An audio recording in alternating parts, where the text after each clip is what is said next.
The biggest question I want to talk about first, though, is a lot of people have read that prior to labs, they should limit their exercise the day before or limit how hard they exercise the day before or 2 days before because it might affect their creatinine level, hence their GFR. So what are your thoughts on that? So are they just trying to get a better GFR number? Is that... Yeah, Oh, okay. Exactly. So I avoid rigorous exercise. This is what I hear. I read it on social media. I hear some patients coming in. What are your thoughts on that? I would think that you would want to do your normal routine and not interrupt anything before you do one of those tests because of that same reason. You don't want to trick yourself into thinking your kidney function is something it's not, I would think, because the creatinine measurement doesn't tell you anything other than filtration rate. If you just start going to artificially lower it by not exercising, then you would be misled on the improvement. That would be my way of taking it. I wouldn't try to goose the lilies, so to speak. Yes. Good. I love that.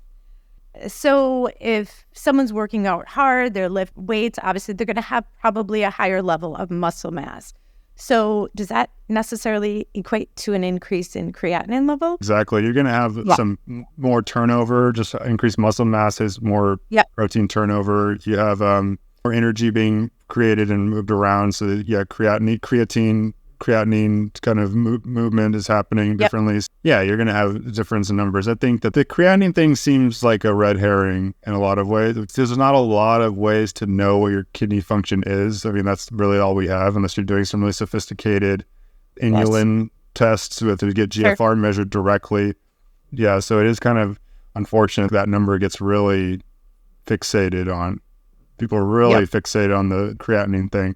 If you're practicing, healthy lifestyle and you're exercising well, that's going to help improve your kidney function in general. Overall, it's beneficial to the kidneys. Even if your creatinine levels are going up and down and maybe you measure it one time, it's high, you still have to average out over long periods of time to see what the trend is. You can't just take one point. You would want to know, is it staying the same, which is great if it's staying the same. If it's going down every time, then it's something that people would be concerned about. But if you artificially increased it or, decreased the number so your GFR goes up and then next time it goes down, you're going to feel terrible that it went down. Try to do it the same way every time so you're getting a good sampling. The sampling error doesn't go up. We talk about trends all the time and going back over a period of time and that how one lab is simply a snapshot. And it can be used sometimes to evaluate what you're currently doing or something that you're trying. But most importantly, like you said, it's watching, what are my trends doing? Are they creeping down? Are they staying the same? Yeah. People overlook that and put so much stock into one specific number most of the times and forget that there's so many other things that go into those lab results as well. So I think that the exercises should be prioritized in general, just because that rodent study that shows that PKD improves with exercise. So there's only one study I've seen that they've done it, but it mechanistically makes a ton of sense.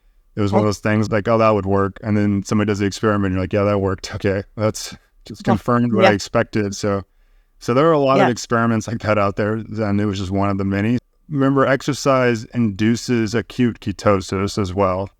The mechanism why exercise is beneficial, one of its things could be the BHB increase, which is what we got to find out if that's what it is. But it does acutely raise BHB. You can get 1.5 millimolar, 2 millimolar BHB acutely within like a 30-minute workout session.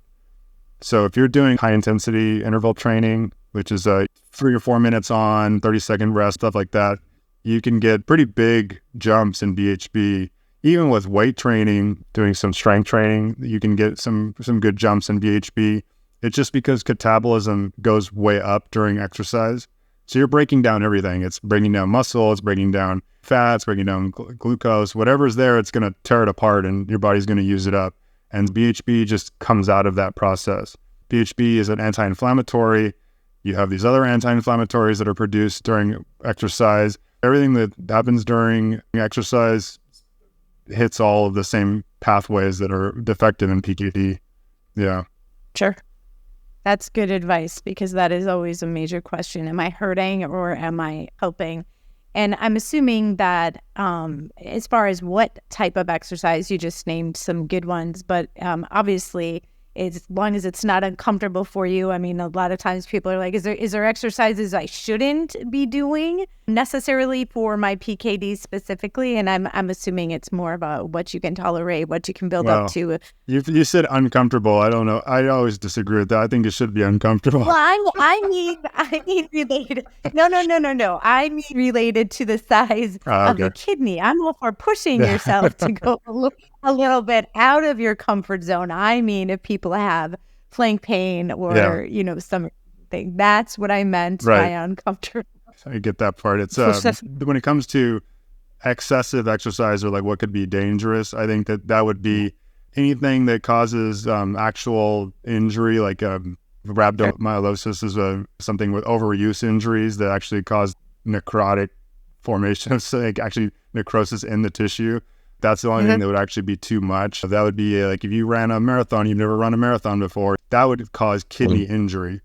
But other than that, Gotcha. you're not going to get to that level unless you're like really doing something wrong. Like you have to be trying to hurt yourself. And when it comes to improving cardiac function, cardiovascular fitness, I think those are the ones that probably be really beneficial for PKD, and that they are causing that acute ketosis change in fatty acid metabolism, increased fatty acid metabolism, or improving fatty acid metabolism.